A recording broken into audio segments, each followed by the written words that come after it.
2026 சட்டமன்ற தேர்தலில் நிச்சயமாக அதிமுக தலைமையில் ஆட்சி அமையும் என செல்லூர் ராஜு தெரிவித்துள்ளார்.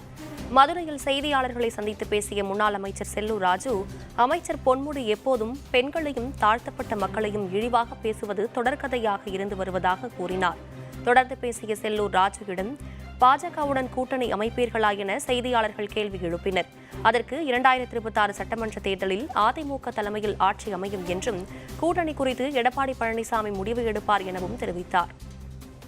அமைச்சர் பொன்முடி இப்போ மட்டும் இல்லை, அவர் எப்பவுமே பார்த்தீங்கன்னா பெண்களை இழிவாக, பெண்கள் மட்டுமல்ல சில சமுதாயம் தாழ்த்தப்பட்ட சமுதாயத்தை பற்றியும் அவர் இழிவாக பேசுவது அவருடைய குணமாக விட்டது.